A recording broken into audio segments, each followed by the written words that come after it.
अस्सलाम वालेकुम जी। क्योंकि अभी सेमेस्टर फर्स्ट का ULM का एग्ज़ाम जो है वो कंडक्ट होने जा रहा है और उसमें जो नए स्टूडेंट्स हैं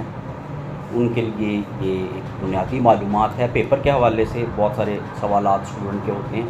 तो इसमें जो बेसिक इन्फॉर्मेशन आज की हम इस वीडियो में देंगे, और ये 4-5 वीडियोस की हम एक सीरीज़ क्रिएट कर रहे हैं जिसके अंदर हम पेपर पैटर्न और जो वो पास्ट पेपर्स हैं उसके हवाले से भी डिस्कशन करेंगे। तो इसमें ये है कि जी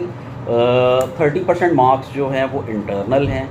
और 70% मार्क्स जो हैं वो स्टूडेंट के एक्सटर्नल होते हैं, और 30 नंबर जो होते हैं वो कॉलेज ने आपके लगाने होते हैं, जिसमें आपको भी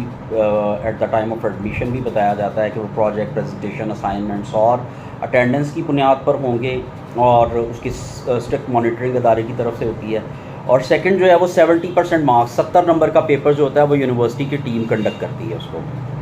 और उसके अंदर स्टूडेंट ने अपना जो पेपर 5 सवाल होते हैं उसमें जिनको अटैम्प्ट करना होता है, और ये सारे के सारे सवाल जो होते हैं ये इसमें सब्जेक्टिव टाइप होते हैं, ऑब्जेक्टिव टाइप नहीं होते, और स्टूडेंट ने उन सारे सवालात को अटैम्प्ट करना होता है। इंटरनल यानी कि जो नंबर कॉलेज के पास हैं, और एक्सटर्नल जिनका पेपर यूनिवर्सिटी की टीम कंडक्ट कर रही है, दोनों को मिला के स्टूडेंट ने 50 नंबर लेने होते हैं। 50 नंबर वाला स्टूडेंट जो होता है वो दोनों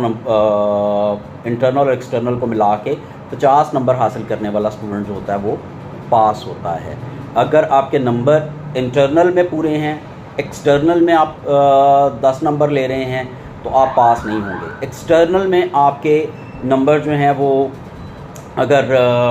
पूरे हैं, मीन्स कि आपने 45 नंबर ले लिए हैं, तो इंटरनल जो है वो उसके अंदर आपके नंबर अगर नहीं लगे, ज़ीरो लगा है, तो आप पास नहीं होंगे। तो इंटरनल और एक्सटर्नल दोनों को मिला के आप पास होंगे, और जितने नंबर एक्सटर्नल में आप ज़्यादा लेंगे उतनी ही CGP आपकी इम्प्रूव होती चली जाएगी, जिसका कि अल्टीमेटली आपको आपके करियर में और जिस वक्त आप किसी जॉब के लिए अप्लाई करेंगे तो उस वक्त आपको इसका फ़ायदा होगा।